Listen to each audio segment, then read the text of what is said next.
My relationship with Nikki Sixx is a solid, good friendship. And we have great communication between each other. This person that Tina believes is Nikki Sixx has never wanted to meet up with her, doesn't want to fly her out anywhere, doesn't come to see her, also will not video call or video chat with her. The audio and video does not work. We speak 8 to 10 times in a day, mainly through text. He can't talk on the phone because his management won't allow it. So when we first started talking, I had doubts. But that all changed when he sent her a picture holding his driver's license. She completely bought it, and I did not think that it was real at all.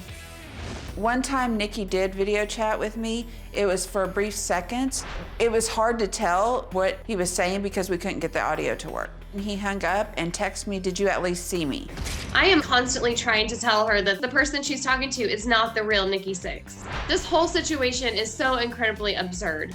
Nikki does know that I'm appearing on the Dr. Phil show. I specifically asked him if he would admit that he is talking to me, and he said yes. I told Nikki that Dr. Phil could be calling him to verify that we are talking.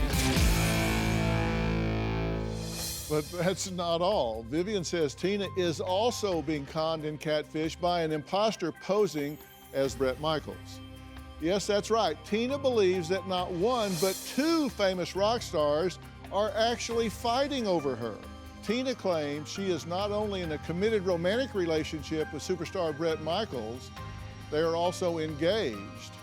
Just like the Nikki Sixx situation, my friend Tina believes that she is in a relationship with rocker Bret Michaels. I am convinced that she is being catfished by someone pretending to be him. I love Bret Michaels and he loves me. Because I am a larger woman, she feels that I am not the typical rock star girlfriend type. The man she thinks is Bret Michaels says everything from, "I want to be with you, you're my world." He loves her, wants to always be with her. He says sweet things. He's like a hopeless romantic. After 3 weeks of talking back and forth, he said he was falling in love with me. When he said that to me, I felt kind of like a schoolgirl, kind of giddyish. It was pretty great. Tina has even said that Bret Michaels has proposed to her and the two of them are engaged. Several months ago, we were talking and he had us take the oath over the Bible that we would be devoted to each other. After we took the oath, he proposed to me and I said yes. It is the same old story. Tina and Bret Michaels have never spoke on the phone. This person never sends her flowers, never takes her on trips, never comes to see her, never offers to take her anywhere. This entire relationship has been based on text communication. There's always an excuse why the man she thinks is Bret can't talk on the phone. Either his camera isn't working or the audio isn't working. He tells me management pretty much controls him. He can only text me. He can't talk to me on the phone or send a video for privacy and security reasons. I have actually seen these text messages. I'm like, okay, look, this is not real. Bret Michaels writes books and songs and does all this stuff, so how is he gonna sit here and have all these grammar errors in a text message of 5 words? I ended up telling Bret that I was talking to Nikki. When Nikki found out I was talking to Bret, he was not happy. Both of them didn't want me talking to either one of them.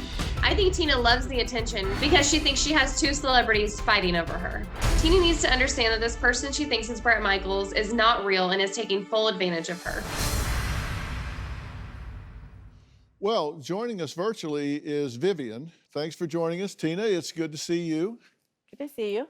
So you claim that you are involved with 2 of the biggest rock icons on the globe, Bret Michaels and Nikki Sixx. That's like lightning in a bottle twice. Okay. How do you think that happened? I have no clue. How did they find you? It was on Instagram. When they both started allegedly talking to you, did you question it? Yes. And how did you test out the authenticity of it? Well, Nikki had sent his driver's license, and so me and my daughter did a reverse search on his driver's license. Uh-huh. The same thing with Bret. Okay. And what did that tell you? That usually if you do a reverse image, you can find if those images have been used for a scam or something. Mm-hmm.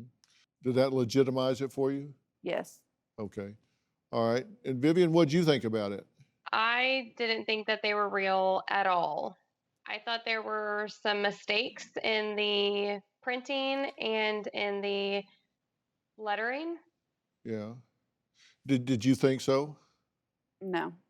Okay, well, you see there's a reflection off of his glasses that suggests that he's in a, like he's in a room or something, right? Right. Because you can see a lot of things, but the background is a complete whiteout. He's not in a room, which suggested to me that it might be photoshopped. And the ID info is completely blurred. Now, you claim that Bret knows about this taping, and there's a text message between Tina and the person that claims to be Bret about appearing on the show. And you said, if the producer from Dr. Phil asks if we talk, what are you going to say? And the person that Tina claims is Bret says, I'll tell her we are talking. And then you say, and if she asks, do you love her? The person claiming to be Bret says, I will tell the whole world I love you, honey. Right. Tina has claimed that she has been talking to 3 different people that claim to be Bret Michaels. It is very frustrating knowing that you are talking to the real Bret and then you have fake Brets trying to contact you. In spite of the fact that there are 3 different Bret Michaels here, she still insists that one of them is the one that she's in love with. I know I'm talking to the real Bret. The fact that she's talking to 3 different people posing to be Bret Michaels should tell her that none of them are Bret Michaels at all. On top of thinking that she's involved in a relationship with Nikki Sixx, she is now sending money. There have been times that I've sent money. I have sent money to Nikki's foundation through gift cards. I was told, yes, that is the fastest way to get the money to them. Sometimes she gets a message back saying that they never received it and asking her to send it again. Then she turns right around because she believes it and she sends it again. That is a classic scammer move. Nikki Sixx recently asked me to start sending $200 a week for a fee to help monitor imposters. He was going to pay $300 and that I would send $200 a week to his management team through Bitcoin. I told Tina that there's no reason that she needs to send these people money. They're sitting on money all day long while they're just stuck in quarantine. Since she has been sending money back and forth to who she thinks is Nikki Sixx, she has noticed her bank account being hacked. One time, Nikki asked me if I would like to meet him, and he told me it was $4,300 to fly him out, his hotel fees and security fees, and the meet and greet itself. I have actually seen the meet and greet form, and it does ask for beneficiary information and next of kin. Why would someone need this information just to meet up with them? Nikki told me that this is a pretty common fee in the music industry for a meet and greet. I just don't understand why Tina continues to do this. These are rock stars and they have millions of dollars. If she continues down this hole, she's going to ruin her finances. Okay, so there was a meet and greet form that you got, a writer that was sent to you from the person that claims to be Nikki. Right. Okay, and it asked for beneficiary and next of kin. Why do you think it would ask for beneficiary and next of kin? Because you're meeting with a celebrity and sometimes there's risk with it. To who? You could have risk to yourself or to the celebrity that you're meeting. Well, I've never thought of that. Because I've done meet and greets all over the world. And I have a thing that people fill out, but I've never asked for anybody's next of kin or beneficiary. And this meet and greet with the person that Tina claims is Nikki is $4,300. That is what I was told, yes. I don't know what it costs to go to a Dr. Phil meet and greet, but it's not $4,300. But I'm not Nikki Sixx either, so. Here's a text that Tina claims is Nikki asking for money. Now, this is on January 6th, so not long ago. Tina, are you pushing the payment because I'm going on the show? Sweetheart, I know you will be busy, Tina, because why? It may be the last time or what? And the person that you claim is Nikki says, no, so the management can see you are more serious than they think, and we will have a long-time relationship. And you say, well, I'll be driving and not really on my phone. Tell management that. And the person that Tina claims is Nikki says, well, you making a payment won't take you 5 minutes. For somebody that gets $4,300 for a meet and greet, Does it seem like they would need money? No. So that, I mean, I'm just appealing to your logic. Now, there's a confirmed scammer text that was to you, and a confirmed scammer said, "Hi, fan, it's Bret." You said, "Hello." And this confirmed scammer, "Nikki has explained a lot to me." And you said, "Yes." And the confirmed scammer said, "He said you're a victim of those imposters." How would that scammer know about Nikki? That I'm not sure. For the past 6 months, Tina has been texting every day with someone that she believes to be the rock star Nikki Sixx. And over the weekend, someone impersonating one of my producers contacted you. Yes. The impersonator said, "Hi, Tina, how are you doing? It's me, Justin. How's your trip?" Tina says, "Good." The impersonator, one impersonating Justin, said, "Awesome. Sorry I haven't texted or called, so busy. Bret kept on disturbing me about you. What's going on with the both of you now? He said you asked me to contact you. I hope all is well, Tina." That wasn't my Right. I knew it producer. was not Justin. I actually told the person to leave me alone. So who do you think impersonated my producer? I have no clue. When you started communicating with this person you believed to be Bret, he sent you a driver's license. Yes. And Bret's name is wrong on the driver's license. That's his actual name. Well, his legal name is Bret Michaels. It's not what's on that driver's license. Okay. That's wrong. And it's interesting that Arizona doesn't know how to spell Michael. They got the E and the A backwards. And apparently, they don't know that he has legally changed his name and this is not his name. And so the signature is wrong. And they also don't allow pictures for driver's license with any kind of head dressing, any kind of bandana, hat, or anything obstructing the forehead. So that is not a DMV picture. The abbreviation for Arizona is AZ. And we did find this picture, by the way. It's from his St. Patrick's Day social media post in 2016. That's the picture. Somebody found that, stuck it on a driver's license, and put together the false document as a driver's license and sent it to you as proof that it's who he says he is. Okay. The mistakes are obvious and absurd. This is not a real driver's license. So what do you think? That's not really Bret Michaels. No. He swore on a Bible. Yes. And let's take a look at that. What happened to the tattoo? He said he used his opposite hand. Well, you can't move your thumb.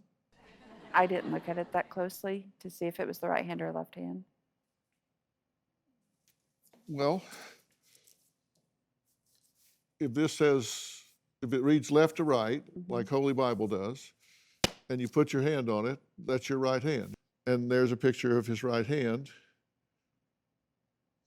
with a tattoo on it. So that's not Bret Michaels' hand. Okay. And for two American rock stars, their grammar seems to be really poor. Here's an example of text Tina believes that Nikki Sixx sent her. "I swear down to you, have you taken permission from work? And we will have a long-time relationship. You make me mad with what you said, and you know I love you more than this always, and more good talking to you." What? What? Does that sound right? No, now that you say it that way. Next, there's only one real Nikki Sixx out there. And the good news is, I know Nikki. He's a friend of mine and Robin's. Wonder if he's in the neighborhood. Tina says that she's been talking and texting with rock stars Bret Michaels and Nikki Sixx. Well, Nikki Sixx is an international rock icon and founding member of Motley Crue and 6 AM. He's a 3-time New York Times best-selling author, one of them being Motley Crue's The Dirt, which was a Netflix hit movie. His heavy involvement in mediums such as photography, books, radio shows, TV projects, and music, amongst other things, has given Nikki the ability to frequently evolve as an artist. Now, Nikki and his lovely wife, Courtney, are also good friends of Robin and myself, so it was pretty easy to get to the bottom of Tina's claims. Joining us now are Nikki and Courtney Sixx. Hey guys. Hey guys, how are you? What's going on? Hey Tina. Hello. Hey Robin. You've been listening to us talk to Tina, and I'll get right to the point. Nikki, have you ever met, talked to, texted with, interacted, had any contact with Tina ever whatsoever in any way for any reason at any time in your life ever? No, absolutely not. The first time that I heard about this was when we talked about it, and we wanted to, come on together and let you know that whoever you're talking to is not me, and I'm sorry that this is happening to you. Watching the show and how Dr. Phil is trying to break it all down for you. It's heartbreaking for us, and it's not funny, and it's cruel, and you seem like a very nice person. You seem Thank lovely. you. And one thing that we thought would be neat to do is, obviously, with the Motley Crue stadium tour with COVID, it was postponed last summer, but when they do go out on the road, we'd love to have you to a meet and greet so we can meet you and one you don't have to pay for. That's right.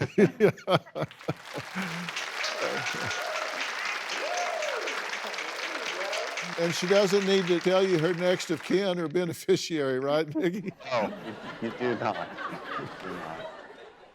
Thank you. Do you have any doubts whatsoever that you've never talked to Nikki Sixx before? No, not now. I have no doubt. I just really wanted the truth. Yeah, because it victimizes you and Nikki and Courtney both. Yes. Yeah. I mean, all three of y'all are victims to this. Their stolen identity and you being scammed. Nikki, Courtney, you guys are very gracious to take time out of your day, and we just couldn't thank you enough. No worries. And We Tina, love you guys. Tina, be careful out there. Thank Be you. careful out there. Okay.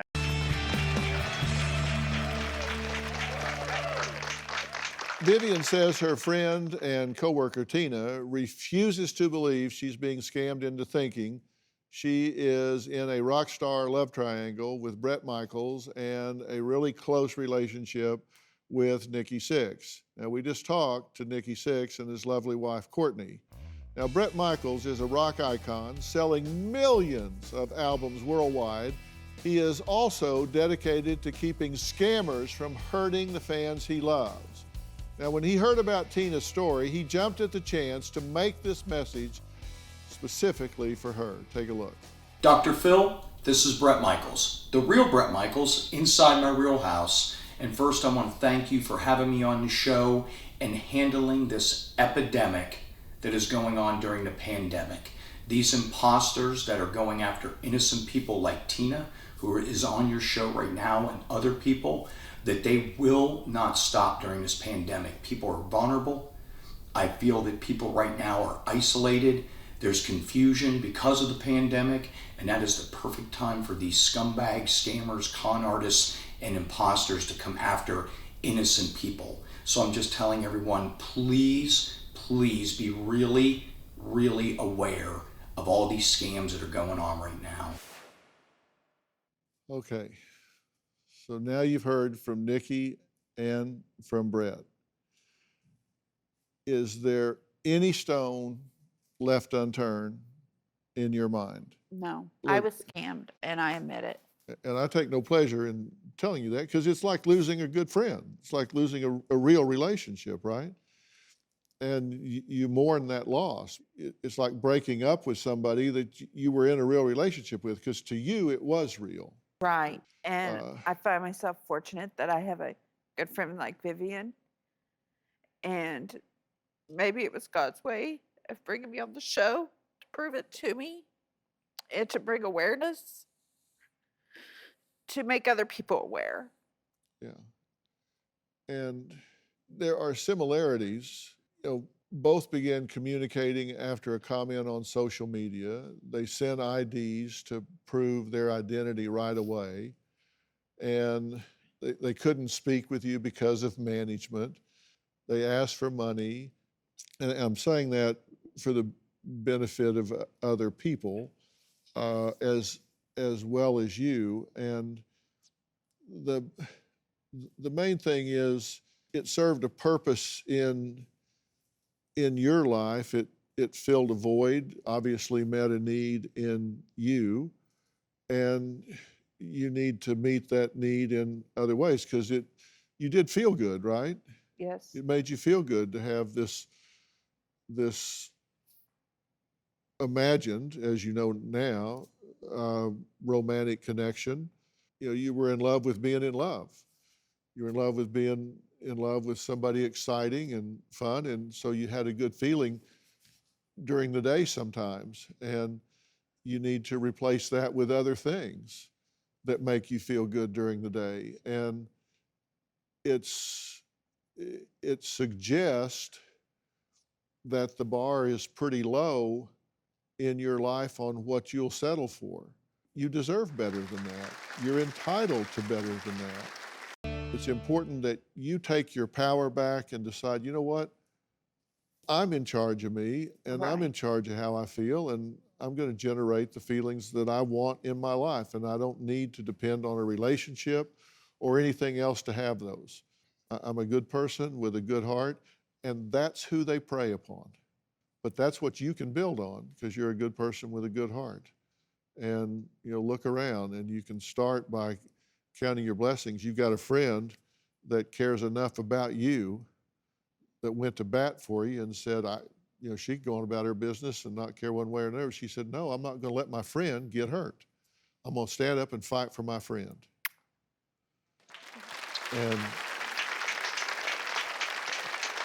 And don't be hard on yourself, and don't judge yourself.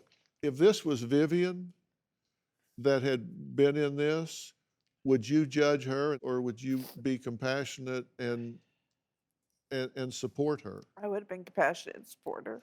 So be your own best friend here, and let those around you that love you be there for you as well. You did nothing wrong here. You did nothing wrong here. You were the victim. And you can say, sometimes you win, sometimes you learn. And here you learn. And that's what you'll do. Fair enough? Fair enough. Look, I want to thank all of my guests today. A very special thanks to Nikki and Courtney Sixx and to Bret Michaels for caring enough about their fans and just other people to clear things up. If you'd like more information about today's episode, you can log on to drphil.com. Also, I'll be on Facebook talking about this, because I know you guys chatter about this stuff a lot, and you've asked me to come on and talk and answer questions, so I'll be poking around there. You can also find me on Instagram, Twitter, TikTok, and don't forget to subscribe to Robin's podcast, I've Got a Secret. And let me tell you, there aren't any secrets on I've Got a Secret. She shares all of her secrets, and nothing is off limits. She leads discussions and interviews with the world's most powerful and talented women and men, and you don't want to miss a single episode. She claims she's involved with rocker Nikki Sixx. I am convinced she is being catfished. He told me it was $4,300 to fly him out. Does it seem like he would need money? Whoever you're talking to is not me. New Dr. Phil.